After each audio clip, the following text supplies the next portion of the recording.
Okay, we will be starting with your Azure Masters program, and we have planned a very detailed curriculum for this. And let us give a brief about that, and then we'll be directly jumping to our plan. Okay. So, okay, so this is what we are going to cover into this entire sessions, where we will be talking about Azure cloud. And first of all, we'll try to understand about cloud technology, what cloud technology is, and why do we need Azure? Uh, what was the problem when we don't used to have this cloud platforms like Azure or AWS? So what were the drawbacks that we have to basically look into? Okay, and then we will be talking about Azure fundamentals, where we will be talking about your virtual machines, IPs, VNets, storage, containers, and various related services which is actually there on Azure, which will be directly used into industry. So this is called as a summer internship program, but we generally call it as an industrial training program. So you can assume whatever the trainings we are providing to you, the same sorts of training we used to provide to other company associates as well. So you can match this training with that standards. Okay. So if you do this, then you can be directly fit for the industry. You can go there, you can work with the use cases, and you can make your career into cloud technological domain. Okay. So whatever the things which we have mentioned as of now into the curriculum, that might not be understandable by you, but I'm sure like after 28th of this July, you will be able to understand each and everything. Okay. So we have we will be starting with very foundation, very fundamental things like we will be learning about networking devices.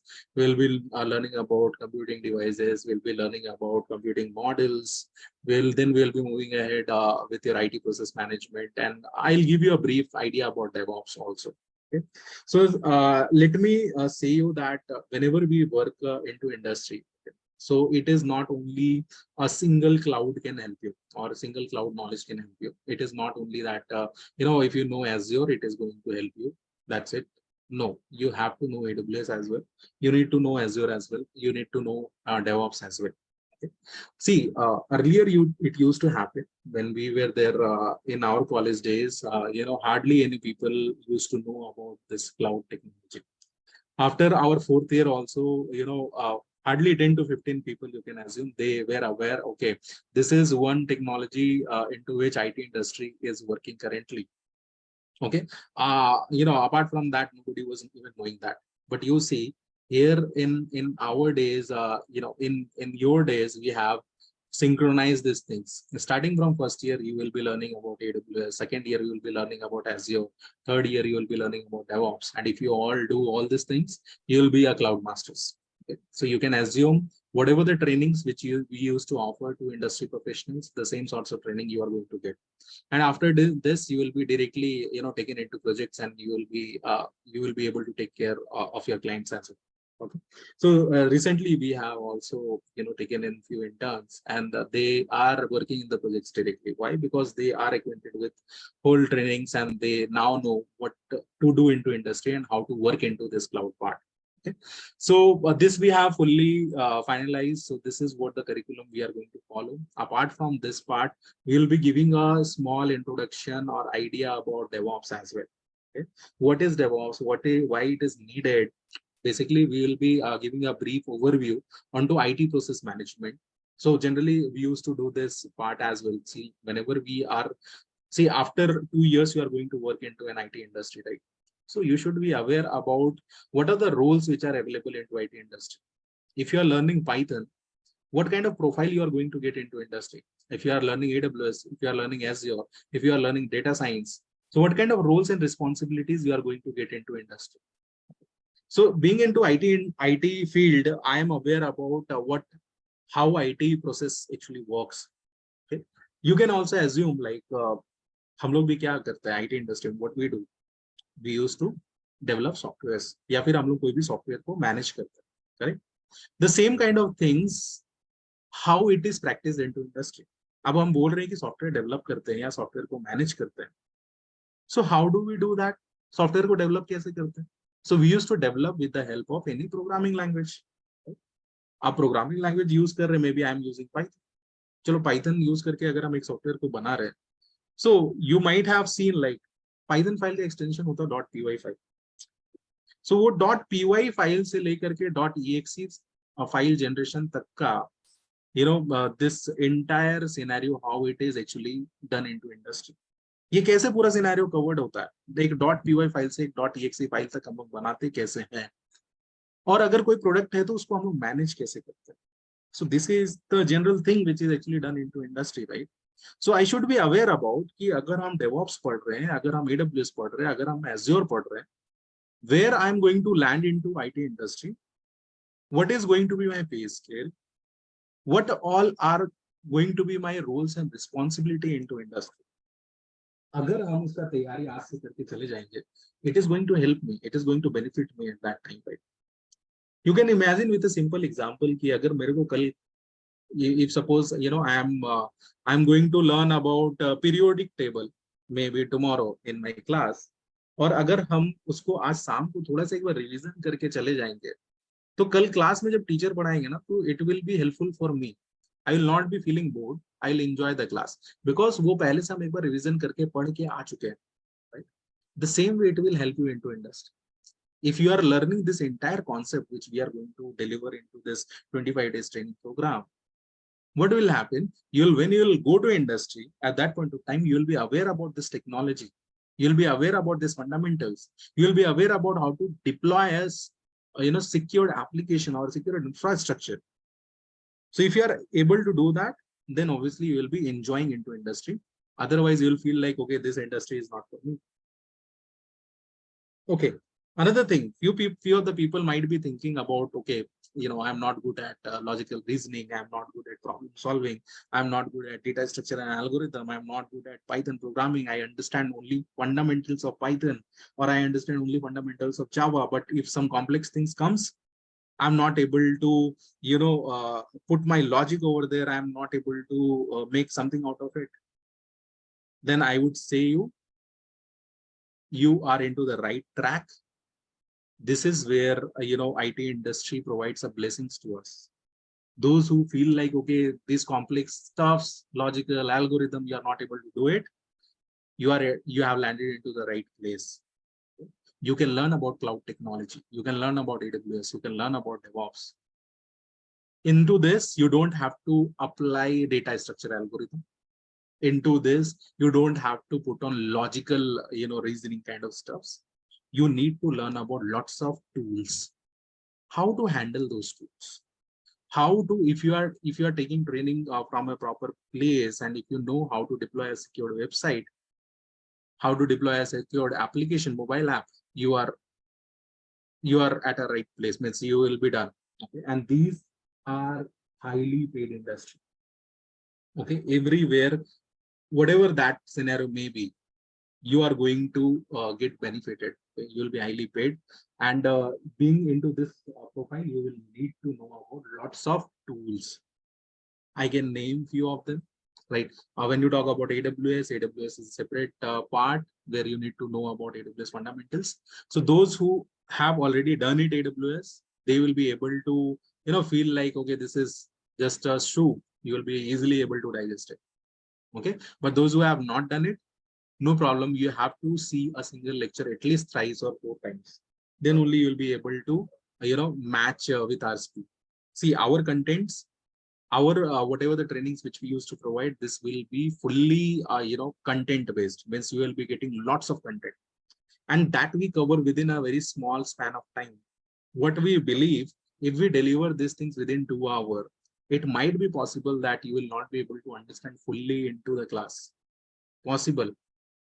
It might be like you are able to understand 20%, 30%. That is very, very good numbers for us. You go home, we'll provide you the recordings, and this recordings, entire recordings will be available till 13th of August. Okay, you go home, check the lectures, check single lecture again and again, check for at least 3 to 4 times, you'll be able to understand. Okay, we'll deliver in 2 hours, but once you look into it, recheck the videos again and again, if you work for 8 hours, another 8 hours, you will be knowing lots of technology. Okay, so this is one small assumption from our side, like you will be going through the lectures again and again. Okay, so 4 times at least you have to see. This is in the beginning of the class only I am telling you. And those who want to make a career into this cloud and all those stuffs, and those who don't know about this also, then also you have landed into the correct place. We'll be giving you a brief idea about what actually this cloud is. ये क्या है, कैसे काम होता है, अगर ये नहीं था तो प्रॉब्लम क्या था. We'll try to understand each and everything. उसके बाद फिर एक कोर कॉन्सेप्ट को पढ़ने में मजा आएगा.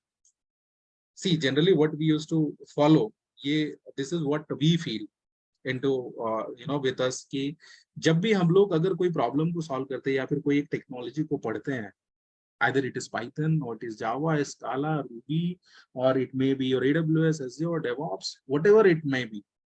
First of all, we should try to understand कि ये क्या मेरा प्रॉब्लम को सॉल्व करता है. And if we are using this, so this is solving my problem. अगर ये नहीं था तो और क्या प्रॉब्लम थे, right? So we have to understand those concepts. अगर हम उसको समझ लेते हैं ना, then आगे का चीजें बहुत आसान. अब हम बोल रहे हैं we have to learn about cloud computing, cloud computing, cloud computing.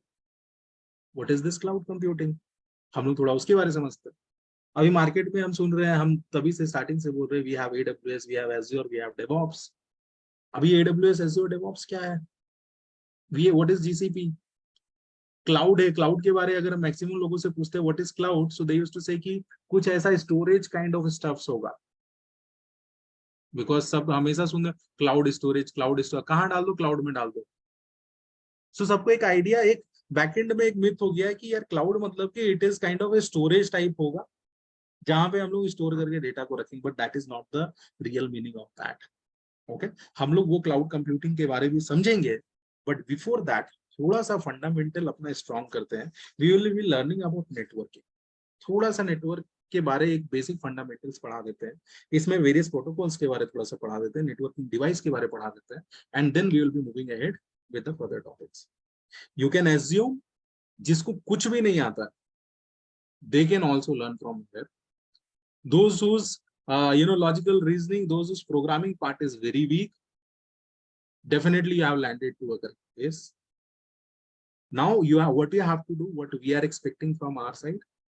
I'll give my 1 lakh percentage of whatever my time, whatever my efforts is, and in return I want only consistency from your side. So you have to be on time, you have to be consistent. Even though you are not able to understand few concepts, you should be in the class. You have to relook or rewatch the recordings again and again, at least 4 times. If you are not able to understand, then you let it. Okay, देखो चीजों को समझो, and then I'm pretty much sure you'll start loving this cloud technology. Okay, chalo. So without going into other part, let us strictly jump into our concepts. So हम लोग अभी पढ़ने वाले with respect to network. What is this network? Let us try to understand that. What is the benefit of this network? अब देखो एक normal सा example अभी हम दिए थे बैच में. What I have said, कि सपोज 2 पर्सन है and 2 पर्सन को they are studying in suppose Silicon. One is from Bhubaneswar and another is from Cuttack. Okay? अब दोनों क्या किए, दोनों एक समर इंटर्नशिप प्रोग्राम में रजिस्टर किए हैं, and that is your Azure masters. अब कल के दिनों ये दोनों क्लास आए, and this person A and person B, they met together, and person A के पास ना एक बहुत अच्छा सा बुक था which was with respect to Azure fundamentals. जब पर्सन बी के साथ ये शेयर किया, पर्सन बी रियलाइज यार ये तो बुक बहुत अच्छा है and I want to have this book. What person B has done, ये नेक्स्ट डे क्या किया, जैसे कॉलेज से घर जाने के बाद ये सर्च इन एंटायर भुवनेश्वर, उसको ये बुक मिला नहीं. जब बुक नहीं मिला तो फिर ये नेक्स्ट डे फिर से आया, A came to college, B also came to college. फिर क्या किया, ये बी ए का ये बुक ले लिया एंड इसको जेरॉक्स करा के they have shared the resources between them. So जब भी हम अगर एक नेटवर्क में रहेंगे, नेटवर्क का मतलब होता है interconnection. Okay, network can be with in anything. अगर मेरे पास एक कंप्यूटर है और एक कंप्यूटर के साथ अगर हम इसको इंटरकनेक्ट करते रहे, we call it as a networking. अगर कोई बंदा है, if they are connected with each other, we call it as a networking, right? And what is the benefit of this networking? One biggest benefit of networking is sharing of the resources. आज देखो, person A was in connect with your person B, so they were able to share the resources, and in this way they were able to fulfill their needs. कल के दिनों अगर मान लो मेरे पास एक computer है, ये कंप्यूटर के पास कुछ इन्फॉर्मेशन है, दूसरे पास मेरे पास एक कंप्यूटर, इसके पास कुछ इन्फॉर्मेशन है, अगर हम इसको एक नेटवर्क में कनेक्ट कर देते हैं, मतलब इसको इंटरकनेक्ट कर देते हैं, so they will come into a network and they will also be able to share the resources, right? So this is what happens. तो कल के दिनों अगर बोलते हैं सर क्या एक कंप्यूटर को मल्टीपल कंप्यूटर के साथ अटैच कर सकते हैं, क्यों नहीं कर सकते? सो ये नेटवर्किंग का कॉन्सेप्ट होता है। नेटवर्क का मतलब होता है इंटरकनेक्शन। सो हम लोग अगर इंटरकनेक्शन बिटवीन द डिवाइसेस, अगर हम कंप्यूटर नेटवर्क का बात करते हैं तो interconnection between your multiple computers, जब भी उसको कनेक्ट कर देंगे वो एक नेटवर्क के अंदर आ जाएगा। अब ये कनेक्ट कैसे करेंगे? So there are various networking devices.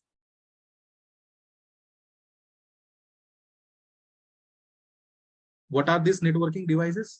So पहला नेटवर्किंग डिवाइस जो कि इंपॉर्टेंट है, these all things I am telling you. तो अगर मेरे को कंप्यूटर को आपस में कनेक्ट करने हैं और उसको एक नेटवर्क में लाना है, so I need networking device. And what are those networking device? This networking devices are called as a switch, hub, router. There are many more repeaters, there are amplifiers, there are other stuffs.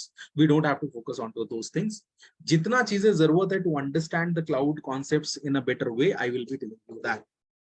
अभी यहाँ पे बहुत लोगों को पता भी नहीं होगा कि क्लाउड क्या होता है। We will be talking about that as well. But before that, जो भी हम सीक्वेंस में पढ़ा रहे हैं, you have to focus on to that. अभी हम नेटवर्क के बारे में पढ़ा है, network you have understood, no problem. अब हम लोग पढ़ रहे हैं नेटवर्किंग डिवाइस के बारे में। Why it is needed? Because अगर मेरे को एक कंप्यूटर को नेटवर्क में जोड़ने हैं, I need some networking device with the help of which I will be able to connect to my network, connect to my computers. And वो networking devices क्या है? बहुत सारे हैं। Will be talking about this three: switch, hub, router. तो पहले क्या होता था ना, we used to use your hub. अब ये हब क्या होता है? तो हब कुछ नहीं होता, एक टाइप का डिवाइस है। इस टाइप का डिवाइस दिखता है, इसके मल्टीपल पोर्ट्स होते हैं, मल्टीपल पोर्ट्स होते हैं। एंड ये पोर्ट्स में एक कंप्यूटर को कनेक्ट कर दिया, ये पोर्ट्स में अनदर कंप्यूटर को कनेक्ट कर दिए, ये पोर्ट्स में अनदर कंप्यूटर को कनेक्ट कर दिए, ये पोर्ट्स में अनदर कंप्यूटर को कनेक्ट कर दिया। Again this is connected, again it is connected. अगर मान लो एक कंप्यूटर खराब हो गया, कल के दिनों आप क्या कर सकते हैं? इसको रिप्लेस कर सकते हैं विद सम अदर कंप्यूटर, एक और लाके अटैच कर दिए इसके साथ, नो प्रॉब्लम, डन। तो पहले हम लोग क्या यूज करते थे? Earlier we used to use your hub. क्या यूज करते थे हम लोग? हब को यूज करते थे पहले। अब क्यों नहीं यूज करते? Because it has certain drawbacks. अब ये हब को हम लोग क्या बोलते हैं ना, ब्रॉडकास्टिंग डिवाइस बोलते हैं,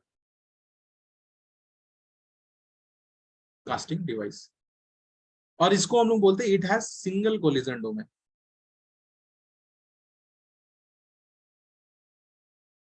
and what is this single collision domain and what is this broadcasting device? Let us try to understand with a very small example. Suppose अभी हम क्या किए, I have taken an exam for all of you, ठीक? अभी exam में मेरे को क्या करना है कि सबका एग्जाम ले लिए, and you know I am coming into the class and I am saying okay, Rahul Jena has secured 10 out of 20 और 15 आउट ऑफ 20। तो अभी हम क्या कर रहे हैं? ब्रॉडकास्ट कर रहे हैं मैसेज को। ऑल्दो ये इन्फॉर्मेशन केवल राहुल जेना को जाना चाहिए, but I am broadcasting it to everybody. The same happens with your hub. अगर मान लो, अगर मेरे को ये कंप्यूटर को इन्फॉर्मेशन देना है to this particular computer, it use to broadcast. Why? Because इसके पास ना एक सिंगल कोलिजन डोमेन, एक ही पाथ है, एक ही चैनल है जिसके थ्रू ये मैसेज जाएगा। तो ये क्या कर देता था? ब्रॉडकास्ट कर देता था मैसेज को। अब ये मैसेज चल जाता था, ये कंप्यूटर के पास, ये बोलता था ओके ये मेरे लिए नहीं है, तो इसको रिजेक्ट कर देता। फिर ये कंप्यूटर को जाता, ये बोलता मेरे लिए नहीं है, इसको रिजेक्ट कर देता। ये कंप्यूटर को आता, बोलता मेरे लिए ओके, ये एक्सेप्ट्स दैट। अब देखो, अगर राहुल का मार्क्स मेरे को उस तक पहुंचाना है, तो I should directly go to him, I should not broadcast it. क्यों? क्योंकि इससे मैसेज लीक होता है, इररिलेवेंसी आता है। अब बाकी लोगों को राहुल का मार्क जान के क्या मिलेगा? Correct? The same things happens over here. यहाँ पे we were using your hub earlier, but ये ब्रॉडकास्टिंग डिवाइस था, इसीलिए इसको क्या बोला जाता था? Non intelligent device. We call it as a non-intelligent device.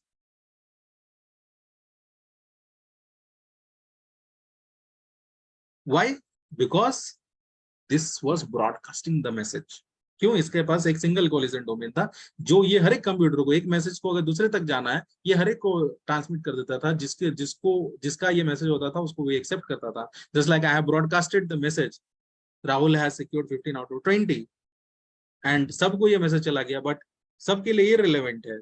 Everybody rejects that, Rahul accepts that. Okay, so ये होता था हब के केस में. तो हम लोग एक हब लेते थे, उससे हम लोग मल्टीपल कंप्यूटर्स को कनेक्ट करते थे. बट यहाँ पे प्रॉब्लम होता था, जब भी इंफॉर्मेशन शेयर होता था, मैसेज शेयर होता था, it was broadcasted. That was a big problem, right. तब मार्केट में आया स्विच का कॉन्सेप्ट. अभी भी हम लोग स्विच यूज करते हैं. स्विच भी इसी टाइप का दिखेगा. You will be having multiple ports and you will be having multiple computers connected to it. तो यहाँ पर मेरे पास एक कंप्यूटर होगा, दूसरा कंप्यूटर होगा, तीसरा कंप्यूटर होगा, 14 कंप्यूटर होगा, 5वां and 6वां. These are called as intelligent device. क्यों बोलते हैं? थोड़ा सा आइडिया लग गया होगा why we call it. क्यों? क्योंकि अगर हमको ये एक मैसेज को भेजना था ना, इस कंप्यूटर को इस कंप्यूटर के साथ, तो यहाँ पे ना मल्टीपल कॉलिजन डोमेन है. इट मींस इसका इसके साथ एक अलग चैनल होगा, इसका इसके साथ एक अलग चैनल, इसका इसके साथ एक अलग चैनल, इसके साथ एक अलग चैनल, इसके साथ एक अलग चैनल. कल के दिन इसको कुछ मैसेज भेजना है इसको, तो it will follow this path and it will come to this one. तो यहाँ पे क्या होता है, मल्टीपल कोलिजन डोमेन होता था, जिससे मैसेज मेरा लीक नहीं होता था, ये ब्रॉडकास्ट नहीं करता था. It was intelligent, it was able to understand कि किसका मैसेज किसको भेजना है. Okay, so these were the networking device. ये हब और स्विच के बारे में पढ़ लिए. मार्केट में भी हम स्विच यूज करते हैं. Now what is this router? अब सपोज करो मेरे पास ये एक नेटवर्क है, ये एक नेटवर्क है जिसके अंदर मेरा नेटवर्क 1, जिसके अंदर मेरे पास मल्टीपल कंप्यूटर्स कनेक्टेड है. ये एक मेरा नेटवर्क 2 है, इसके अंदर मल्टीपल कंप्यूटर्स कनेक्टेड है. अब मेरे डेटा को एक नेटवर्क से दूसरे नेटवर्क तक मेरे डेटा को ट्रांसमिट करना, फॉरवर्ड करना है. How to transmit that? With the help of routers we can do it. Okay, तो हम लोग क्या करते हैं, अगर मेरे सिस्टम में मेरे पास नेटवर्क है, मल्टीपल नेटवर्क है, with the help of routers we will be able to transmit the message. This is what we do when we talk about your networking devices. तो हम लोग एक चीज समझे, what is network. So it is nothing but your interconnection between your devices. अगर human के case में बात की जाए, इंटरकनेक्शन बिटवीन योर पीपल्स. तब जैसे वो एक दूसरे से कनेक्ट होंगे, they will form a network. Similarly यहाँ पे हम लोग कंप्यूटर की बात करते हैं, तो कंप्यूटर में interconnection between your computer devices. So जब कंप्यूटर को आपस में कनेक्ट कर देंगे, they will be able to share the resources. This is one of the biggest benefit of getting the system into a networking. अब ये जो नेटवर्किंग स्टैब्लिश करते हैं, we need certain networking devices. What are those networking devices? These are called as switch, hub, routers. Switch क्या होता है, hub क्या होता है, router क्या होता है. hub में हम बता दिए, these has multiple single collision domain, and these are called as broadcasting devices and also non-intelligent devices. क्यों? क्योंकि ये एक मैसेज को दूसरे कंप्यूटर को पहुंचाना रहता था, from one computer to another computer. It was broadcasting it. Because of that, it is called as non-intelligent devices. तो इसलिए मार्केट में आया स्विच का concept. And with the switch we have your multiple collision domain, and with the help of this we were able to pass on the message properly. And routers, two different network के बीच में अगर मेरे को communication करवाना है, so we will be using your routers. Making sense guys till this point?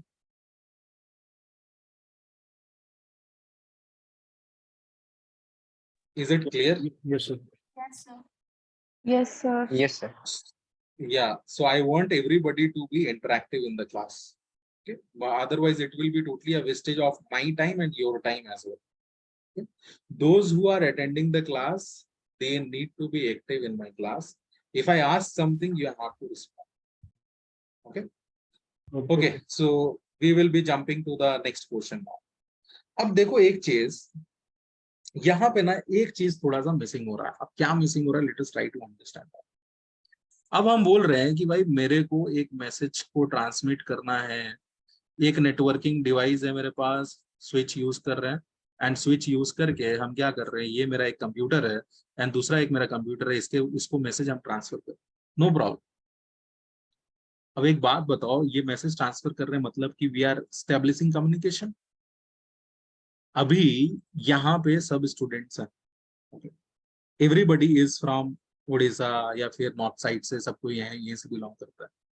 And that's the reason why everybody knows Hindi and English. Correct. आज अगर हम लोग नॉलेज को ट्रांसफर कर रहे हैं, so we are also using a proper communication. अब communication ये सक्सेसफुल कब होगा? When I will be following certain protocols. अब ये प्रोटोकॉल क्या होगा? अब हम क्या बोले अभी कि भाई मेरे क्लास में रहना है तो you have to speak, you have to be attentive, you have to listen, if I ask something you have to respond. जब हम बोल रहे हैं you guys are keeping quiet, when you will be telling I will be keeping quiet, तब जाकर के एक communication successful होगा। Don't you think so? अभी जब कम्युनिकेशन को सक्सेसफुल कराना है तो we need to follow.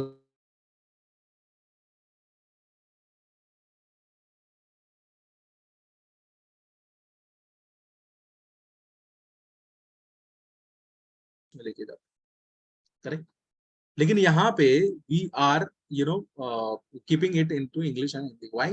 Because we have people from north and उधर से सब कोई हिंदी इंग्लिश समझ पाते हैं। तो protocol number 1 is we have to follow a language. Protocol number 2, it's like when I will speak you will be quiet, when you will speak I will be quiet. In that way I'll listen to you, you will listen to me, and we will be having an effective communication. So don't you think so कि अगर मेरे पास एक computer है और ये दूसरा एक computer है, इसके बीच में अगर मेरे को कम्युनिकेशन करवाना, नेटवर्किंग कर दिया है, तो कम्युनिकेशन करवाना, मैसेज ट्रांसफर करना है, तो they also need to follow certain protocols. So what are those protocols? So we generally call it as a TCP/IP protocol. बहुत कोई सुने होंगे but they will be confused, ये क्या होता है, कैसे होता है? See, हम बैच 1 में बोल रहे थे there is a process of learning. अब वो प्रोसेस ऑफ लर्निंग क्या होता है कि जब भी हम कोई नया टेक्नोलॉजी, नया चीजें पढ़ते हैं, इट इज नॉट ऑलवेज कि हम 100% उसके बारे जान जाएंगे, सीख जाएंगे। It is not possible. तो हम लोग को कुछ कुछ एजम्पशंस लेके चलना। जस्ट लाइक बहुत बार कंप्यूटर सिस्टम में यू माइट हैव सीन, अच्छा TCP IP this protocol that protocol, तो तभी ये समझ में नहीं आया होगा। बट अभी अगर हम समझा रहे हैं कि अगर मेरे को दो कंप्यूटर के बीच में कम्युनिकेशन स्टैब्लिश कराना है, I need to follow certain protocols, और वो कंप्यूटर के केस में क्या प्रोटोकॉल होता है? टीसीपी आईपी प्रोटोकॉल होता है। तो जो तभी नहीं समझे थे during the process of learning, तभी एजम्पशंस लेके चल गए थे कि अच्छा ऐसा भी करके कुछ होता है, that we can check later on. अब वो समय आ गया when you will be learning about. ठीक है। तो हमेशा अभी भी एज्योर के केस में ऐसा हो सकता है कि कुछ कॉन्सेप्ट्स, चीजें, एजम्पशंस लेके चलना पड़े, but going down the line you will be able to do. ठीक है। हम लोग जो एडब्ल्यूएस क्लासेस किए हैं उनको पता होगा, जब हम लोग एक EC2 इंस्टेंसेस डिप्लॉय करते थे तब हम लोग डिफॉल्ट सेटअप्स पे जाते थे। फिर धीरे धीरे जब हम लोग सारा कॉन्सेप्ट पढ़ने लगे, फिर हम अपना VPC सेटअप करने लगे, फिर अपना उसमें सबनेटिंग बनाने लगे, फिर आउट टेबल कॉन्फ़िगर करने लगे, फिर सिक्योरिटी ग्रुप कॉन्फ़िगर करने लगे, and then we have started working full fledgedly with those systems. Correct. तो यहाँ पर भी अपने कंप्यूटर सिस्टम में वी नीड टू फॉलो, जब भी कम्युनिकेशन एस्टैब्लिश होगा between the devices, we need to follow certain protocols. one such protocol is called is a TCP/IP protocol. अब ये होता क्या है? What is the work of TCP? What is the work of IP? Let us try to understand with a very simple example. तो suppose करो मेरे पास क्या है, एक मैसेज जिसको कंप्यूटर 1 को कंप्यूटर 2 को भेजना है। अब नाउ द प्रॉब्लम इज कि अगर हम एक बार में बोले okay Siddharth, what you have to do, you have to eat 20 chapatis now, तो ये प्रॉब्लम हो जाएगा उसके। अगर हम वही चीज बोले कि okay you have to eat this within 5 days, बोलेगा ठीक है भाई, डेली 4 खा लेंगे, क्या प्रॉब्लम, सुबह खा लेंगे 2, शाम को खा लेंगे 2, डेली 4 खा लेंगे and I will be able to do it, no problem. Right. Similarly जब भी एक सिस्टम से दूसरे सिस्टम को मेरे को मैसेज पहुंचाना होता है, तो वो मैसेज का जो फॉर्म होता है ना, वो बड़ी बहुत सारे message is a bigger unit over here. अभी हम लोग क्या करते हैं, ये डायरेक्ट मैसेज को पूरा पहुंचाने देते हैं सेकंड तक। हम लोग क्या करते हैं, ये मैसेज को, बड़ा मैसेज को we split it into multiple chunks. Okay, 1 2 3 4 ऐसे करके हम लोग मल्टीपल चंक्स में इसको बांट देते हैं, and once we do it then we serializes it. तो इसको एक सीरियल दे दिए 1 2 3 4 5 6 7 8 9। तो हम क्या बोले, मेरे पास एक कंप्यूटर है कंप्यूटर 1, इसको अगर एक मैसेज को भेजना है कंप्यूटर 2 को, तो वो बड़ा मैसेज को ये क्या करता है, पहले स्प्लिट करता है इनटू मल्टीपल चंक्स, और इसको हम लोग बोलते हैं पैकेट्स। तो ये जो बड़ा मैसेज का एक छोटा छोटा हिस्सा है उसको हम क्या बोल रहे हैं, पैकेट्स। तो ये पैकेट्स को बनाने का काम किसका, टीसीपी, और बना करके सीरियलाइज करने का काम किसका, टीसीपी का। तो एक मैसेज है, बड़ा मैसेज, उसको स्मॉल पार्ट्स में बांट देने का, उसको फिर सीरियलाइज कर देने का, ये किसका काम है, टीसीपी का काम। अब भाई ये कंप्यूटर हो सकता है कि मेरे एक और कंप्यूटर के साथ कनेक्टेड हो, फाइन, जिसके पास भी टीसीपी आईपी प्रोटोकॉल फॉलो कर रहा, नो प्रॉब्लम। अब ये कंप्यूटर 3 है, अब ये मैसेज तो स्प्लिट हो गया, सीरियलाइज हो गया, we have now got multiple packets. अब ये कंप्यूटर को पता कैसे चलेगा कि भाई मैसेज भेजना किसको है। So all those information are there inside your IP. ठीक है, तो मैसेज किसको भेजना है, किससे पता चलेगा, आईपी से पता चलेगा। फिर ये मैसेज चला जाएगा इसको, सपोज 2 को भेजना है, तो ये मैसेज चला गया 2 को। अब 2 को जब जाएगा, तब जरूरी नहीं है कि ये 1 2 3 पैकेट्स ये सीक्वेंस में जाए। हो सकता है कि मेरे को पहले 3 पैकेट्स रिसीव हो जाए, फिर 2 हो, फिर एक मिस हो गया, या 4 6 ऐसे करके मेरे को 3 पैकेट्स मिले। हो सकता है कि मेरे को 2 मिल गया, फिर 3 मिल गया, फिर 5 मिल गया, 6 मिल गया, 7 8 9 ऐसे करके मिल गए packets. Now what I have observe, भाई पैकेट्स तो रिसीव कर लिए हम लोग, बट यहाँ पे ना 1 मिसिंग है, पैकेट नंबर 4 मिसिंग है, packet 1 end packet 4 is missing. तो फिर हम लोग क्या करते हैं, इसको रिक्वेस्ट करते हैं, ओके भाई पैकेट 4 और पैकेट 1 मिस हो गया, आप उसको भेजो वापस। Then it sends back those message again, जैसे मेरे पास मैसेज आ जाता है, so it is 1 it is 4। तो फिर हम लोग क्या करते हैं, इसको फिर से सीरियलाइज करते हैं in a proper way, and then फिर इसको हम एक मैसेज बनाते हैं। And who does that, TCP of this computer. तो उसको वापस से रिक्वेस्ट करना, उसको मैसेज को वापस से रीफ्रेम करना, who does that, TCP of this particular computer. ठीक है, तो अभी क्या हुआ, एक प्रोटोकॉल फॉलो करके हम लोग मैसेज को from one place to another place transfer कर पाए। Okay, this is what you have to understand. तो हम लोग 2 3 चीजें जो कि फंडामेंटल्स था दैट वी हैव अंडरस्टूड। क्या क्या, हम लोग एक नेटवर्क के बारे में समझे कि व्हाट एक्चुअली नेटवर्क इज। फिर नेटवर्क को जब समझे तो पता चला कि यार इंटरकनेक्शन बिटवीन डिवाइसेस को ही हम लोग नेटवर्किंग बोल रहे हैं। तो वहां पे जब मेरे पास मल्टीपल डिवाइसेस कनेक्ट होंगे, तो I need some networking device जिसके थ्रू हम लोग उसको कनेक्ट कर सकें। So what are those networking devices? Switch, hub, routers, repeaters, amplifiers. There are a number of things, but we have focused on to switch, hub and routers. तो हम लोग hub में देखें कि भाई हब के केस में क्या होगा ना, कि मल्टीपल डिवाइसेस को कनेक्ट तो कर लेंगे, but it is your broadcasting device. This can create a problem for us. क्यों, क्योंकि ये मैसेज का लीक हो सकता है, which I do not want. तब मार्केट में है स्विच का concept, and these are called intelligent device. ये जिसका मैसेज रहेगा उसी तक इसको पहुंचाएगा, दैट्स इट। अगर राहुल को मार्क देना है मेरे को, तो I will go to Rahul, okay Rahul, I will just tap on to Rahul, send him message privately, okay you have got this much mark. So this is how we will be working in the backend. Okay, then we understood about कि अगर मेरे पास एक network है और मेरे पास दूसरा एक network है, अगर उसके बीच में डेटा ट्रांसफर करना, how we will be doing with the help of your routers. अब समझ तो गए कि नेटवर्किंग होता है। Why do we need it? Because हम लोग रिसोर्सेज को शेयर करने के लिए यूज करते हैं, that's the reason why we used to do it. Now next thing is what? Next thing is, अगर हम एक मैसेज को दूसरे मैसेज तक पहुंचा रहे हैं, एक मैसेज को दूसरे कंप्यूटर तक पहुंचा रहे हैं, what I need to follow certain protocols. And what are those protocols? They are called as a TCP/IP protocol. There is another protocol which is called as a UDP protocol. Now what is this UDP protocol? आप suppose करो, I want to call Divyanshu, ये this is me and this is Divyanshu, ये दिव्यांशु को मेरे को call कर।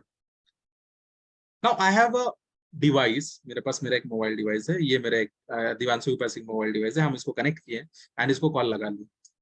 We both are into a network now because we are connected with that device.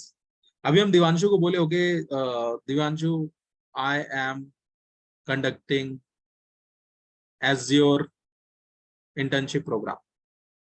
Okay, अब दिव्यांशु को ये मैसेज जब जा रहा था, there was some issue with the networking, एंड उसको सुनाई दिया, I am Azure internship program. Will that make any sense? यहाँ पे क्या होता है, whenever you are transmitting any message via using this protocol, तो अगर एक मैसेज गया और अगर वो बीच में ड्रॉप हो गया, तो you can not request back that message. कभी ऐसा सुने हो क्या कि अभी किसी से फोन करते हुए कि अगर वो कुछ बोल रहा है एंड ही वाज सेइंग कि I am conducting Azure internship program, but उसका मैसेज बीच में ड्रॉप हो गया, I am Azure intensive program conducting. ऐसा कभी सुने हो क्या कि कोई मैसेज ड्रॉप हो गया और वो लास्ट पे कुछ मिले? कभी ऐसा हुआ है? नहीं हुआ।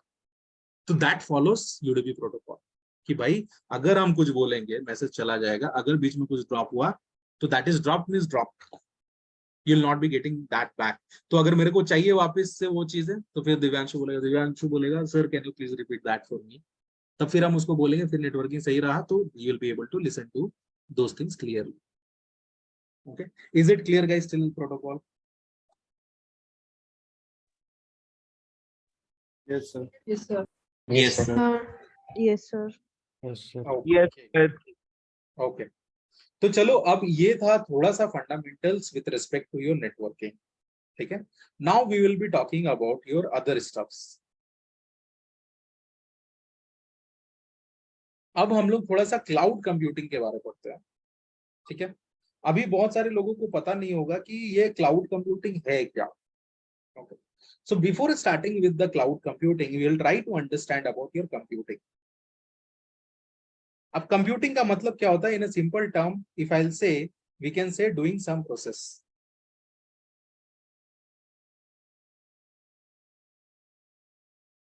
इसका मतलब क्या होता है? सपोज हम अगर बोल रहे हैं कि भाई मेरे को 56925 into 76124 इसको मल्टीप्लाई करके दो। Obviously you will be able to multiply this and you will be able to give this to me, but you will take more time. So अगर मेरे को कुछ टास्क करने हैं, मेरे को कुछ कंप्यूट करना है, राइट, मेरे को कुछ प्रोसेस करना है, I need a computing devices, right, to work efficiently. Computing करना मतलब कि कुछ टास्क को परफॉर्म करना, डूइंग सम प्रोसेस। तो हम जानते हैं कि अगर कुछ टास्क को हम परफॉर्म करेंगे तो I can do it, no problem. But हम लोग मशीन्स, हम लोग कंप्यूटर्स डिजाइन करके रखे हुए हैं which can do this computing in a much more efficient way for us. Okay, अब क्लाउड का कॉन्सेप्ट क्या है that we will be talking about, but अभी कंप्यूटिंग का फंडामेंटल्स खाली समझो। So we will be talking about various computing models first, उसी में क्लाउड कंप्यूटिंग आएगा and then you will be able to understand that in a depth, ठीक है। तो अभी देखो क्या होता है, मेरे पास कंप्यूटिंग मॉडल्स के बारे में पढ़ेंगे यार। तो we have various computing models. क्या क्या है? तो पहला को बोलते हैं डेस्कटॉप कंप्यूटिंग,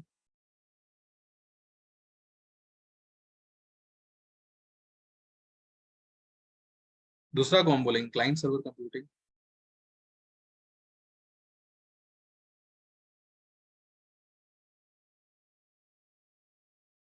तीसरा को हम बोलेंगे क्लस्टर कंप्यूटिंग,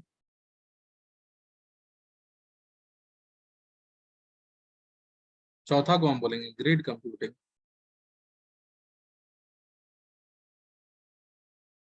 पांचवा को हम बोलेंगे क्लाउड कंप्यूटिंग।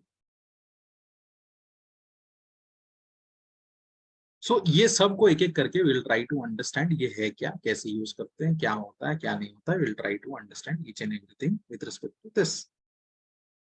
अब देखो, when we talk about your desktop computing, client server computing, अब ये सब चीजें जरूरत क्या है, why it is needed, let us try to understand first. Generally देखो क्या होता है ना कि इसमें हम लोग करते क्या है, सपोज करो कि मेरा एक company, I have a company. अब मेरा कंपनी है, it is your providing your industrial trainings या IT process, IT, we are strategic IT partner as well. हम बोले okay this is my company engineers tech world. Now what you will do? Okay sir बोल रहे हैं, what you will do, you will come to Google, you will simply search okay what is engineers so you'll come to my web page and यहाँ पे देखोगे क्या करते हैं क्या नहीं करते, everything you will be able to do, you will be able to see। तो जब यहाँ पे सारा चीजें देख लिए तब पता चला कि ओके मेरा आइडेंटिटी है actual, I am present, right. तो सिमिलरली इंडस्ट्री में भी ऐसे होता है, जब भी कोई एक नया इंडस्ट्री बनता है या फिर यानी कोई भी एक नया सर्विसेज वो लोग लाते हैं, तो वो लोग क्या करते हैं, सबसे पहले वो लोग एक अपना आइडेंटिटी बनाते हैं, वेबसाइट बनवाते हैं एंड उसको डिप्लॉय करते हैं। अब वेबसाइट बनाते कौन है? वो सॉफ्टवेयर डेवलपर्स। अब ये सॉफ्टवेयर डेवलपर्स के पास स्किल सेट्स क्या होना चाहिए, उसको फ्रंट एंड बैक एंड ये सब का काम आना चाहिए, उनको डेटाबेस का काम आना चाहिए। अब एप्लीकेशन डिजाइन हो गया, दैट इज फाइन। कभी ऐसा सोचे हो कि अगर एक मेरा वेबसाइट को हम हिट करते हैं Amazon.in, Google.com, ये बैकएंड में करता क्या है। आज कोई भी एक सॉफ्टवेयर डेवलपर या फ्रंट एंड बैकएंड डिजाइन कर रहा है, तो डिजाइन करके करता क्या है, वो अपने लोकल सिस्टम में चलाता है क्या, उसको एक डोमेन से मैप कर रहा, हाउ डज इट हैपेंस। तो जनरली एक रफ आइडिया देते हैं, खाली इसको समझो कि हम लोग मान लो एक वेबसाइट बना लिए, दैट वाज इंजीनियर्सटेक.in का एक वेबसाइट था, वो हम लोग बनवा लिए। अब हमको क्या करना, वो वेबसाइट को सबके लिए पब्लिकली एक्सेसिबल करवाना है। How am I going to do that. तो हम क्या करते हैं, उसके लिए एक कंप्यूटर लेते हैं, वो कंप्यूटर को हम एज ए वेब सर्वर बनाते हैं। ओके, इसको हम क्या करते हैं, एज ए वेब सर्वर बनाते हैं। And then what we do, हम लोग इसके अंदर अपना एप्लीकेशन को डाल देते हैं। And then we use to open certain ports of this computer. And then फिर हम लोग क्या करते हैं, ये कंप्यूटर, हर एक कंप्यूटर का एक यूनिक आइडेंटिटी होता है जिसको हम बोलते हैं आईपी एड्रेस। जितने भी इलेक्ट्रॉनिक्स डिवाइसेस हैं, सबका एक यूनिक आइडेंटिटी है। कंप्यूटर का यूनिक आइडेंटिटी क्या है, आईपी एड्रेस है। सपोज आई विल से कि यहाँ पे बैच में वी हैव 70+ स्टूडेंट्स, सबका आईपी, सबका यूनिक आइडेंटिटी क्या है, सबका SIC number. Since I also belong from silicon, तो मेरा जो यूनिक आइडेंटिटी होगा वो मेरे लिए यूनिक होगा across silicon, right. The same goes with here also. तो हम लोग क्या करते हैं, एक कंप्यूटर लेते हैं, उसको एज अ वेब सर्वर हम लोग बनाते हैं, फिर उसमें अपना एप्लीकेशन डालते हैं। जैसे एप्लीकेशन डालते हैं उसके अंदर पोर्ट्स ओपन करते हैं, जैसे ही पोर्ट्स ओपन करते हैं हम लोग को एक आईपी मिलता है, ये कंप्यूटर का ये जो भी आईपी होता है, ये आईपी को हम लोग क्या करते हैं, अपने डोमेन के साथ मैप करते हैं। तो मेरा डोमेन क्या है, engineersTech.in। ओके, तो मेरा domain is mapped with this IP. ये आईपी किसका है, ये कंप्यूटर का है। तो जब हम डोमेन को हिट करते हैं, बैकएंड में ये आईपी को रिजॉल्व करता है, आईपी से मेरे ये सिस्टम तक रिस्पांस चला जाता है, रिक्वेस्ट चला जाता है। And within, if this request is something, it is going to give a response back, और मेरे को एक मेरा वेबसाइट दिख जाएगा। ओके, तो हम क्या बोले कि मेरे को एक कंप्यूटर चाहिए, उस पर एक आईपी डालना है और उसका एक आईपी एड्रेस होगा, और उसको हमको कंप्यूटर को एज अ वेब सर्वर बनाना पड़ेगा। कैसे बनाते, क्या प्रोसेस करते, that will be learning about. And वहां पे क्या करेंगे, अपने एप्लीकेशन को कॉन्फ़िगर करेंगे, and then we are going to get an IP address. वो आईपी एड्रेस को हम अपने डोमेन के साथ मैप करेंगे, and whenever we will be hitting our domain, backend में आईपी को रिजॉल्व होगा, आईपी से रिक्वेस्ट कहां जाएगा, मेरे सर्वर को, and then I will be able to get the response. अब ये जो पूरा प्रोसेस है, इसको सिक्योरली कैसे करते हैं, इफिशिएंटली कैसे करते हैं, what all things that we are going to learn. ठीक है, जस्ट गिव मी मिनट।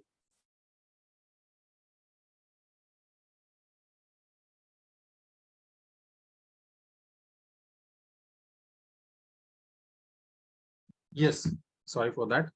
तो यहाँ पे क्या है, हम बोले मेरे डोमेन को हिट होगा, आईपी को जाएगा, आईपी से मेरा एप्लीकेशन तक आएगा request, that is what we are doing. ठीक है, तो अभी अगर किसी को भी इस टाइप का अगर सेटअप करना है, तो what they need a computing device, right. They need a computer. So how do, so that's the reason why हमारे पास मल्टीपल कंप्यूटिंग मॉडल्स हैं। हम लोग उसको थोड़ा सा आप समझते हैं, कीपिंग दिस असाइड। तो हमको समझ में आ गया, एक कंप्यूटर चाहिए, उसको वेब सर्वर जैसा ट्रीट करवाना होगा, बनवाना होगा, उस पर एप्लीकेशन डालना पड़ेगा, आईपी को हिट करेंगे। अगर हम डायरेक्टली आईपी को हिट करें तो भी मेरे को वेबसाइट मिल जाएंगे। अगर हम डोमेन को हिट करेंगे, then it is going to resolve to IP, and then फिर जाकर के मेरे को मिलेगा मेरा वेब पेज। ठीक है, this is how it happens in the backend. Okay, चलो अब आते हैं हम लोग थोड़ा कंप्यूटिंग मॉडल्स। तो हमारे पास मल्टीपल कंप्यूटिंग मॉडल्स है, तो उसमें सबसे पहला है desktop computing. What is desktop computing, let us try to understand. ऐसा कंप्यूटिंग, ऐसा टास्क को अगर मेरे को परफॉर्म, कोई टास्क को मेरे को अगर कोई टास्क अगर हम परफॉर्म कर रहे हैं bye sitting, okay, and my system will be on the desktop. मतलब अगर मेरे पास एक डेस्क है, उसके टॉप पे कुछ अगर डिवाइस को रख के अगर हम कंप्यूटिंग कर रहे हैं, तो उसको हम बोलते हैं डेस्कटॉप कंप्यूटिंग। तो जनरली क्या होता है, हमारे पास एक डेस्क है, उसके ऊपर एक कंप्यूटर रख रहे हैं, टेक्स्ट के टॉप पे कंप्यूटर रख रहे हैं और हम लोग कंप्यूटिंग कर रहे हैं, so that is referred as your desktop. तो ये एक methodology. Then we have something called as your client server computer. What is this now, suppose करो हम बोल रहे हैं कि मेरे पास एक क्लाइंट सर्वर, पहले अब इसको समझते हैं फिर क्लाइंट सर्वर कंप्यूटिंग पे जाए। तो मेरे पास ये है सर्वर, ये है मेरा क्लाइंट। आप बोलोगे सर ये दो टर्म है, सर्वर क्लाइंट सुनते आ रहे हैं, what is the real meaning of this, what is server, what is client, let us try to understand that. तो ये जो क्लाइंट होता है या फिर सर्वर होता है, these are nothing but your computers only. You try to understand that. ये क्लाइंट और सर्वर क्या होता है? These are nothing but your computers. अब कब इसको हम क्लाइंट बोलेंगे, कब हम इसको सर्वर बोलेंगे? तो एक कंप्यूटर अगर दूसरे कंप्यूटर से कुछ चीज रिक्वेस्ट करता है, अगर computer A is requesting anything from computer B, तो in that case computer A is called as your client. Any computer which requests anything from your another computer, it is referred as your client. Server किसको बोलते हैं?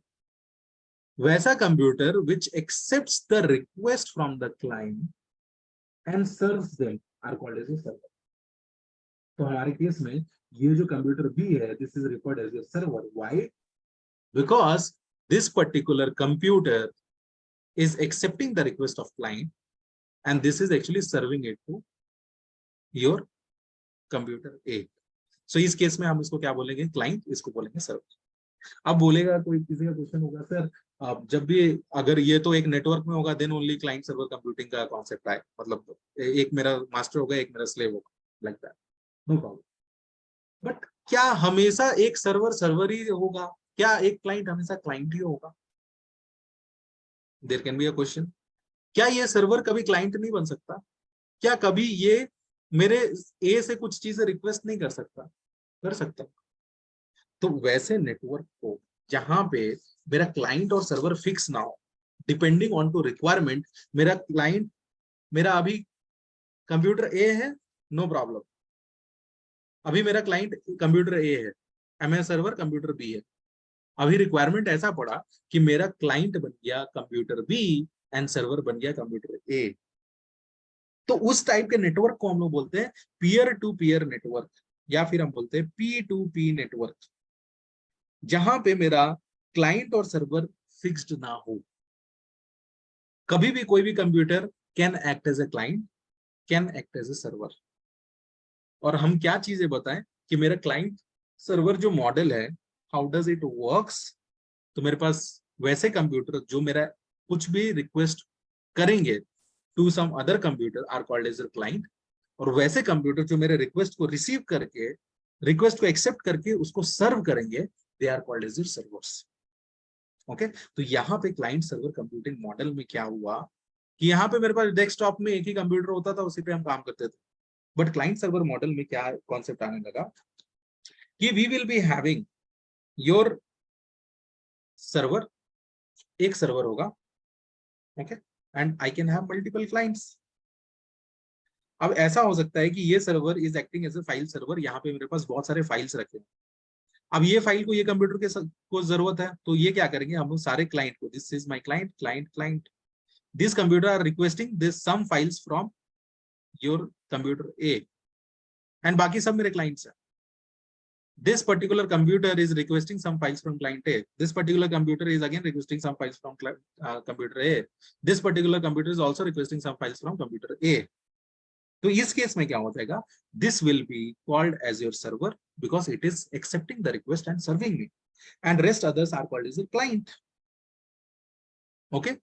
तो यहाँ पे देखो एक problem था.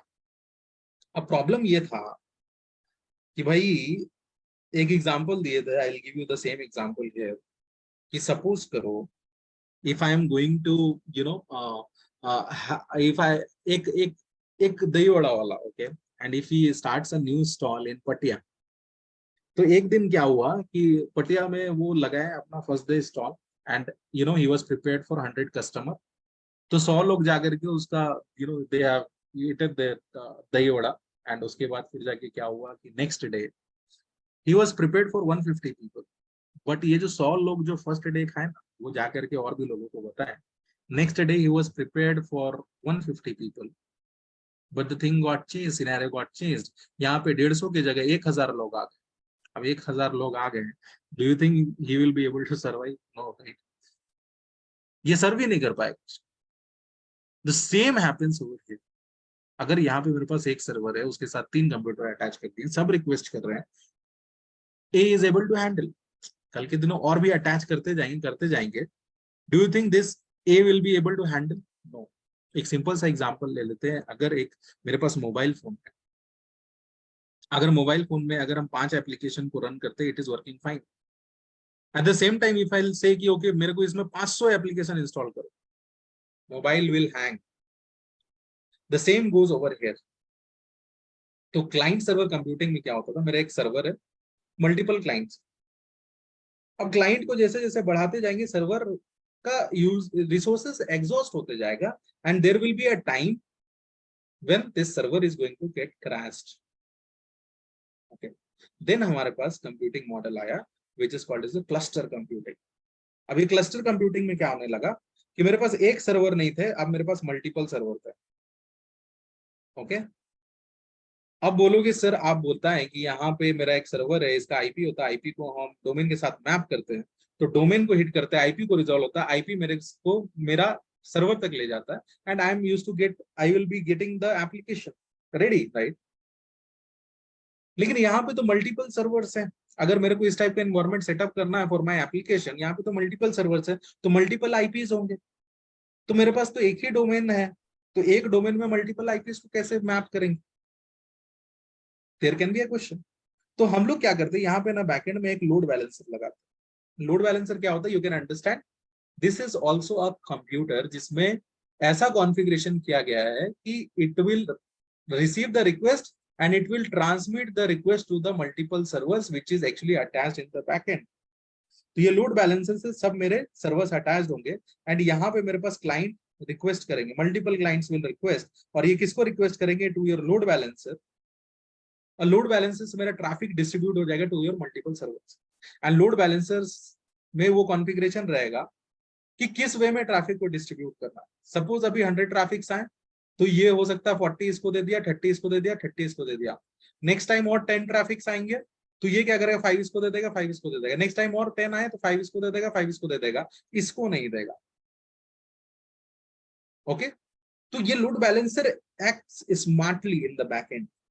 तो हम लोग क्या करने लगे, क्लस्टर कंप्यूटिंग का कॉन्सेप्ट आ गया मार्केट में, तब हम लोग क्या करने लगे, लोड बैलेंसर लगाने लगे, मल्टीपल क्लाइंट्स हिट करते थे लोड बैलेंसर को। और चूंकि load balancer is again a special server जिसपे हम सारा कॉन्फ़िगरेशन करते हैं, तो इसका एक आईपी होगा, राइट। तो हम लोग क्या करते थे, अपने डोमेन को लोड बैलेंसर का आईपी को मैप करते थे, and once my request comes to this load balancer, ये ऑटोमेटिकली मेरे को डिस्ट्रीब्यूट कर देता था to multiple servers. So this is how it happens in the backend. So cluster computing में अब ये होने लगा, मतलब कि क्या होने लगा, आई will be having one computer, another computer, this computer, this will be acting as a server। ये मेरा लोड बैलेंसर होने लगा, and this are my server and this is my client। Okay, तो इसको हम लोग बोलते थे क्लस्टर। अब इसका भी एक ड्रॉबैक है। क्या ड्रॉबैक है, let us try to understand. Drawback ये है कि कल के दिनों सपोज ये सेटअप हम करके रखे हुए हैं अपना उड़ीसा में। उड़ीसा में आए दिन साइक्लोन आते रहते। अब साइक्लोन आया, मेरा एप्लीकेशन सब यहाँ पे सर्वर पे है, and everybody is requesting it and I am getting the response. कल के दिनों उड़ीसा में साइक्लोन आया, there is total power failure. अब तो ये मेरा पूरा गड़बड़ हो जाएगा, पूरा पावर फेलियर हो गया, गड़बड़ हो। अभी इसको जब तक हम लोग इलेक्ट्रिसिटी नहीं देंगे, पावर नहीं देंगे, मेरा एप्लीकेशन, मेरा सर्वर जब स्टार्ट ही नहीं रहेगा, तो मेरे को रिस्पॉन्स कैसे मिलेगा, राइट। तो ये प्रॉब्लम था, तो इसको सॉल्व करने के लिए मार्केट में आया ग्रिड कंप्यूटिंग। अब क्या होता था, ऐसे एक क्लस्टर है, मान लो ये C1 क्लस्टर है, इसी टाइप का एग्जैक्ट रेप्लिका हम लोग बनाते थे। तो ये मेरा C1 क्लस्टर है, ऐसे करके मेरा एक C2 क्लस्टर है, ऐसे करके हम एक C3 क्लस्टर बनाए हैं। ये मेरा उड़ीसा में है, ये मेरा मुंबई में है, ये मेरा हैदराबाद में है, and I used to connect this. तो सपोज करो अगर मेरा क्लस्टर, प्राइमरी क्लस्टर मेरा है क्लस्टर 1, अगर इट गोज डाउन तो मेरा रिस्पॉन्स सेकेंडरी क्लस्टर से मिल जाएगा। अगर if it also goes down, मेरा रिस्पॉन्स मिल जाएगा ये clusters, right. So this is the concept of your grid computer. तो ये क्या बना रहा है, ग्रिड बना रहा है जहां पे मेरे पास मल्टीपल क्लस्टर्स हैं, तो ये ग्रिड बना रहा है। सो बेसिकली इंडस्ट्री में भी ऐसी होता है, जब भी हम लोग अपना इंफ्रास्ट्रक्चर सेटअप करते हैं जिसमें मेरा एप्लीकेशन को डालना रहता है, तो हम लोग इसको बोलते हैं डिजास्टर रिकवरी सेटअप करना। तो डिजास्टर रिकवरी सेटअप में क्या होता है, सेम टाइप का इंफ्रास्ट्रक्चर हम लोग दूसरे दूसरे रीजन में भी डिप्लॉय करते हैं। अगर एक रीजन मेरा फेलियर हो गया, तो मेरे को रिस्पॉन्स दूसरे रीजन से मिल जाएगा। अगर वो भी फेल हो गया, तो मेरे को तीसरे रीजन से मिल जाएगा। This was the concept of your grid computing. अब बोलोगे सर सारा प्रॉब्लम तो सॉल्व हो ही गया, what is this cloud computing? अभी सोचो, एक सिंपल सा एग्जांपल देखो। सपोज करो अभी मेरा एक छोटा सा स्टार्टअप है, where we are the strategic IT partners, where we solve lots of problems with respect to IT. हम लोग सब ये सब काम करते हैं, we take projects, we do industrial trainings, हम लोग ये सारा काम करते हैं। This is what we do. अब यहाँ पे देखो प्रॉब्लम क्या है कि अगर मेरे को एक ऐसा वेबसाइट बनाना रहेगा, वेबसाइट बना करके मेरे को उसको डिप्लॉय करना रहेगा, तो what will I be needing? तो सबसे पहले मेरे को क्या चाहिए होगा? कंप्यूटर चाहिए होगा, राइट? मेरे को सर्वर्स चाहिए। तो हम क्या करेंगे, सबसे पहले एक लैंड को रेंट पे लेंगे सपोज, या फिर इसको हम खरीदेंगे। यहाँ पे हम क्या करेंगे, अपने वो सर्वर्स वगैरह को यहाँ पे रखेंगे। सर्वर्स के साथ साथ नेटवर्किंग डिवाइसेस बहुत सारे लगेंगे, switch, hub, routers, repeaters, amplifiers वगैरह वगैरह वगैरह वगैरह सब कुछ लगेंगे। अब ये जहाँ पे कंप्यूटर्स को हम रखेंगे, जहाँ पे सर्वर्स को रखेंगे, अब यहाँ पे मेरे को कूलिंग का देखना पड़ेगा, राइट? कभी भी कंप्यूटर लैब में गए हो, वहां पे हमेशा एसी रहता है, right? Why do we need that? क्योंकि टेम्परेचर मेंटेन करके रखना पड़ता है, then only it is going to behave well for you. तो मेरे को कूलिंग का देखना पड़ेगा, मेरे को हमेशा इसका पावर का देखना पड़ेगा, मेरे को नेटवर्क इंजीनियर्स बिठाने पड़ेंगे, मेरे को सर्वर्स कभी अगर वो फेलियर हो जाता है तो मेरे को नए सर्वर्स लगाने पड़ेंगे। एंड हर एक सर्वर्स का, हर एक हार्डवेयर का एक लाइफ स्पेन होता है। If life span is expired, फिर नया सर्वर्स लाके ऐड करो। इसको प्रॉपर मॉनिटरिंग के लिए we need to have engineers, network engineers. यहाँ पे बैकएंड में एक सिक्योरिटी गार्ड लगेगा। तो मेरे को पता चला कि अगर मेरे को अपना एक ऑनलाइन आइडेंटिटी बनाना है तो मेरे को इतने खर्चे करने पड़ेंगे, इतना सेटअप करना पड़ेगा, and this will lead to a cost of 50 lakhs initially. At least इतना होना चाहिए, तब मेरा वेबसाइट अप एंड रनिंग रहेगा। So do you think that is a good idea? कल के दिनों मान लो मेरा बिजनेस नहीं चला, तब तो मेरे ये 50 लाख का इन्वेस्टमेंट भी गया। और मेरे पास तो 50 लाख, 10 लाख रुपए मेरे को कंपनी में इन्वेस्ट करने के लिए नहीं है, 50 लाख कैसे यहाँ पे इन्वेस्ट करूं? This is again a problem, right? तो ये प्रॉब्लम होता था बिगर जाइंट्स कंपनी, जैसे कि अमेजोन। अमेजोन वाले क्या किए थे इनिशियल डेज में, वो लोग बुक्स वगैरह बेचते थे, राइट? तो वो लोग क्या करते थे, अपना ऐसे ही बहुत बड़ा बड़ा लैंड ले लेते थे, वहां पे सर्वर्स वगैरह को लगाते थे। सपोज अभी वो 3 सर्वर्स पे काम कर, बैकएंड में मेरा एक लोड बैलेंसर लगा दी, यहाँ पे amazon.in का एप्लीकेशन डाल दिए, एंड मल्टीपल क्लाइंट्स जो है ना इसको हिट कर रहा है। अब देखो जहां पे ये जो कंप्यूटर्स वगैरह रखते हैं ना, जो सर्वर्स वगैरह रखते हैं, नेटवर्किंग डिवाइसेस वगैरह रखते हैं, वो एरिया को, उसको हम लोग बोलते हैं डीसी, या फिर क्या बोलते हैं, data centres. Okay. Similarly Amazon वाले क्या करते हैं, अपना एक बहुत बड़ा डेटा सेंटर बनाते हैं, वहां पे सर्वर्स वगैरह रखते हैं, एंड देन सब कोई उसके डेटा सेंटर, उसके लोड बैलेंसर को हिट करते हैं, and they are getting the response. Business इनका अच्छा चल रहा है, एवरीथिंग इज वर्किंग फाइन, क्योंकि इनके पास इतना पैसा है इन्वेस्टमेंट के लिए, दे कैन इन्वेस्ट, राइट? अब इनके साथ भी एक चैलेंज आया है, इनको अब बिजनेस स्ट्रैटेजी चेंज करना था। अब जैसे कभी कभी हम लोग भी अपना, हमारा ऐप में ना, we used to release certain offers. जैसे अभी रिसेंट में एक ऑफर रिलीज हुआ था, which was your Eid offer. तो कुछ फेस्टिव सीजन्स हो गया, या कुछ प्राइम डेज हो गया, तो यहाँ पे ये क्या करते हैं ना, ह्यूज कस्टमर्स को लेकर के आते हैं। हर एक कस्टमर से थोड़ा कम कम ही प्रॉफिट कमाते हैं, but they use to gain lots of profit. तब यहाँ पे जो डेली कस्टमर हम एक्सपेक्ट कर रहे थे, अगर 100 कस्टमर डेली आएंगे, तो प्राइम डे सेटअप हो रहा है, प्राइम डे आ रहा है।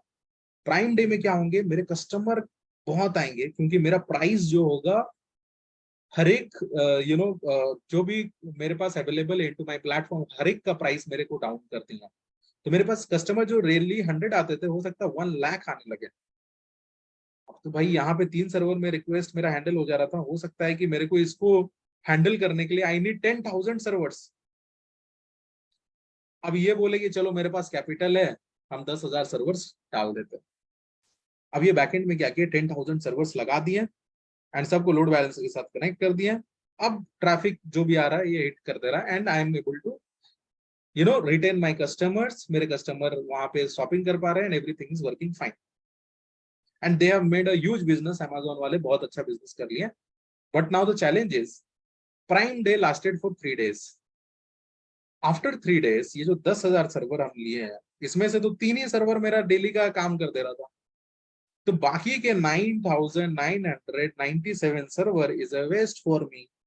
क्यों? क्योंकि ये सब अगले साल काम आने वाला, राइट? अब इसका एक्स्ट्रा कॉस्ट, अगर मान लो घर में एक गाड़ी खरीद के लेकर के आ गए हो, कार खरीद के लेके आ गए हो, और कार को खाली रखे हुए छोड़ दोगे, do you think that is going to start early, means after 3 months? No, बहुत टाइम देना पड़ेगा उसको स्टार्ट करने के लिए, टाइम टू टाइम क्लीनिंग करना पड़ेगा, उसको मेंटेन करना पड़ेगा, थोड़ा 5 मिनट के लिए भी एटलीस्ट ड्राइव करना पड़ेगा, अदरवाइज खराब हो जाएगा। The same thing will happen over here. अगर हम 9,997 सर्वर एक्स्ट्रा ला रहे हैं, अब ये सर्वर्स को मेरे को क्या करना पड़ेगा? I will need to you know maintain this, इसका मेंटेनेंस का खर्चा देखना पड़ेगा। तो अब ये भी पेन पॉइंट हो रहा था, किसके लिए? Amazon या फिर बिगर जाइंट्स कंपनी के लिए। आई हैव टेकन वन एग्जांपल। अब ये प्रॉब्लम को कैसे सॉल्व किया जाए? तो मतलब अब Amazon का डेटा सेंटर है, ये डेटा सेंटर में 3 ही सर्वर से काम हो जा रहा है, बट मेरे पास और भी 9,997 सर्वर ऐसे हैं जो कि पड़े हुए हैं, उसको मेरे को मेंटेन करना है, एंड इसको मेंटेन करने का 1 साल का कॉस्टिंग इतना आ जाएगा जितना वो बेनिफिट नहीं किया होगा। So this is again a pain point. तब ये प्रॉब्लम को सॉल्व करने के लिए there is an organization which is called as NIST. अब ये निस्ट ऑर्गेनाइजेशन वाले क्या बोले, आपके पास अगर ऐसा अनयूज्ड रिसोर्सेज है ना, ऐसे सर्वर्स वगैरह अनयूज्ड है ना, अगर आपके पास ऐसा रिसोर्सेज अनयूज्ड अवेलेबल है, तो अब आप क्या कर सकते हो ना, इसको रेंट पे दे सकते हो। रेंट पे देना मतलब कि क्या? अगर मान लो मेरे पास ऐसे डेटा सेंटर है, वहां पे मेरे पास कंप्यूटर है, हम बोल रहे रेंट पे दे देंगे। अब तो ये फिजिकल कंप्यूटर है भाई। अब मेरे पास राहुल आया एंड ही सेड कि सर मेरे को एक रेंट पे दे दो आप। हम बोलेंगे ठीक है, ले जाओ भाई फिजिकल सिस्टम, 10 दिन चलाओ, फिर मेरे को दे दो। अब इसका डेटा सेंटर है यूएस है, अब हम बैठे हैं India. Do you think that is going to work for me? No, right? हम जितना खर्चा यूएसए से जाके लाने में लगाएंगे, उतने में हम 10,000 सर्वर खरीद लेंगे। तो this was a pain again. तो ये लोग बोले कि ठीक है, अगर आपके पास ऐसा फिजिकल डिवाइसेस है ना, आप क्या करो, ये फिजिकल डिवाइसेस के ऊपर आप हाइपरवाइजर एक डाल दो। आप जैसे ही ये हाइपरवाइजर को डालोगे ना, आपका ये जो फिजिकल सिस्टम होगा ये वर्चुअलाइज हो जाएगा। अब जैसे ये वर्चुअलाइज हो गया, मतलब कि हम देश के किसी भी कोने में बैठ करके ये सर्वर को एक्सेस कर पाएंगे। मतलब कि अगर मेरा ये कंप्यूटर यूएसए के डेटा सेंटर में रखा गया है, तो वहां पे अगर हम हाइपरवाइजर उस पर डाल देते हैं, तो यूएसए में कंप्यूटर रखा गया है, बट हम इसको बैठ के इंडिया से एक्सेस कर सकते हैं, हम इसको बैठ के ऑस्ट्रेलिया से एक्सेस कर सकते हैं, हम यूएसए से भी एक्सेस कर सकते हैं, पाकिस्तान से भी, कहीं से भी एक्सेस कर सकते हैं। सो जिस तरीके से यू एज्यूम कि अभी हम इंडिया में है, ऑस्ट्रेलिया में है, यूएसए में है, कहीं पर भी है, if you raise your heads, सिर को उठा के देखोगे, क्या दिखेगा? क्लाउड ही दिखेगा, right? So cloud is everywhere. So from there only the concept has came here also. अगर हम कंप्यूटिंग कर पा रहे हैं, अगर एक कंप्यूटर पे अगर हम कुछ टास्क परफॉर्म कर पा रहे हैं, कुछ कंप्यूटिंग कर पा रहे हैं, and bye sitting anywhere across the world, if I'm able to do that, then that concept is referred as your cloud computing. मतलब क्लाउड मतलब कहीं पर भी देश के किसी भी कोने से बैठ के कर सकते हैं। कंप्यूटिंग मतलब डूइंग सम प्रोसेस। किस पे करना भाई? कंप्यूटर पे करना है, सर्वर पे करना है। अगर हम वो सर्वर, वो कंप्यूटर को कहीं पर भी रख दे, कहीं पर भी, कोई भी डेटा सेंटर में, अगर हम उसको यूज कर पाए रिमोटली बैठ करके अपने सिस्टम से, देश के किसी भी कोने से एक्सेस कर पाए, then I can get a benefit, right? तो यहाँ पे क्या करने लगे एडब्ल्यूएस वाले, ये लोग क्या करने लगे, डेटा सेंटर स्टैब्लिश करने लगे, अपने कंप्यूटर्स को वहां पे डालने लगे, इसको हाइपरवाइजर के थ्रू इसको वर्चुअलाइज कर दी, एंड देन इसको रेंट पे देने लगे। अब बताओ, मेरे को 1 साल का कॉस्टिंग, जो यहाँ पे इनिशियल मेरे को अपफ्रंट कॉस्ट 50 लाख का देने का था, अभी हम क्या करेंगे? बोलेंगे ठीक है भाई, आप अपना एक सर्वर मेरे को दे दो। उसका एक सर्वर ले लिए, इसके ऊपर एप्लीकेशन कॉन्फ़िगर कर लिए, इसको एक, इसका आईपी को एक डोमेन के साथ मैप कर दिया, दैट्स इट। अब कोई भी डोमेन को हिट कर रहा है, आईपी को जा रहा है, आईपी से इधर जा रहा है। इससे बेनिफिट एक ये चीज हुआ कि मेरे को ना कुछ भी अपफ्रंट खर्चा नहीं करना है। दूसरा चीज, बैकएंड में सर्वर का cooling, maintenance, security guard, hardware expiration, मेरे को कुछ नहीं देखना। वो कौन देख रहे हैं? एडब्ल्यूएस वाले देख रहे हैं। तो अमेजोन वाले क्या कर लिए, अपना एक प्रोडक्ट बना दिए, which is called as AWS. Okay, similarly as Microsoft वाले क्या बना दिए, अपना एक प्रोडक्ट बना दिए एज्योर। सिमिलरली गूगल वाले बना दिए अपना जीसीपी। ऐसे 75 प्लस क्लाउड प्रोवाइडर्स हैं मार्केट में, but these are the giant providers who are actually ruling the entire industry. Mostly I would say AWS market share इसका बहुत ज्यादा है, then comes your Azure, then comes your GCP. Okay, तो अब ये azure में क्या होने लगा, ये लोग क्या करने लगे, अपना अपना डेटा सेंटर्स बनाने लगे। वो डेटा सेंटर्स में जा करके अब सर्वर्स वगैरह रखने लगे, उसको वर्चुअलाइज कर देने लगे एंड उसको रेंट पे देने लगे। अब यहाँ पे जो रेंट पे देते थे, अब ये बोलते थे अगर आप मेरा सर्वर 1 घंटे के लिए यूज कर रहे हो ना, तो आप 1 घंटे का पैसा दो, दैट्स इट।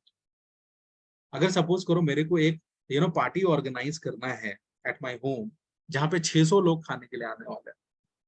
अब 600 लोग के लिए क्या हम जाके बर्तन वगैरह खरीद के ले आएंगे? No, I go to a tent house, tent house में बोलेंगे भाई मेरे को 2 दिन के लिए चाहिए बर्तन, 600 लोग आएंगे, वो जैसे ही गए बर्तन वापस रिटर्न, जितना रेंट हुआ उस 2 दिन का आई विल पे दैट।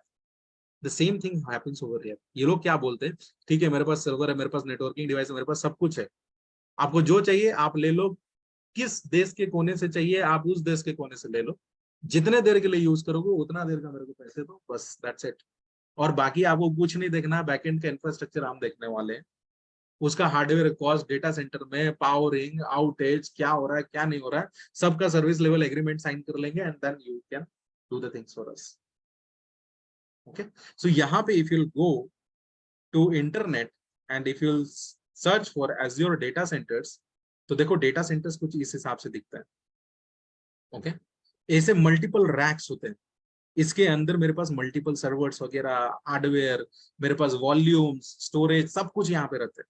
इसी को ये लोग वर्चुअलाइज कर देते हैं और इसी को हम लोग रिमोटली एक्सेस करते हैं फ्रॉम आवर कंप्यूटर्स, और इसी पे अपना एप्लीकेशंस वगैरह को कॉन्फ़िगर करते हैं, उसका सिक्योरिटी को देखते हैं।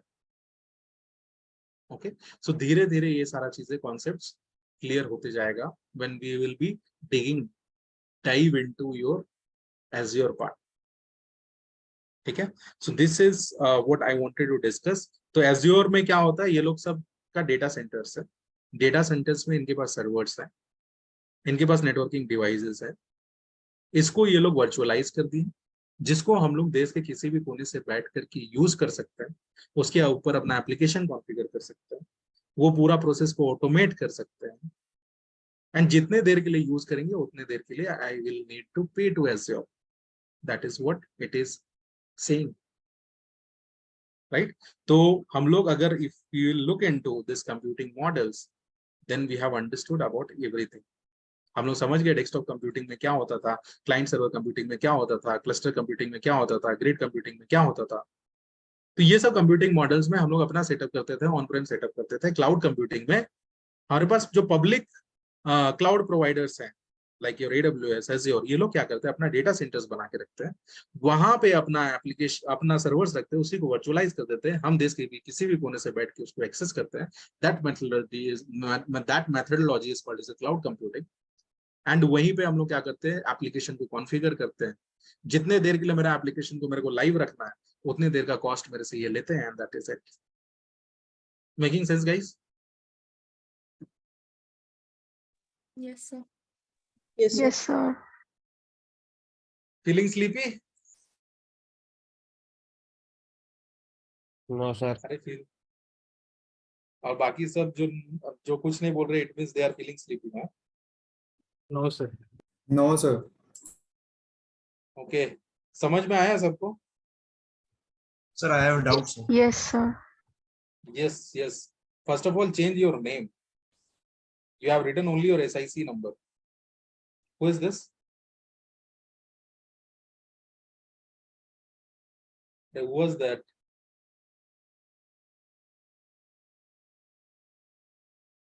Okay. Okay, then let me stop sharing and stop.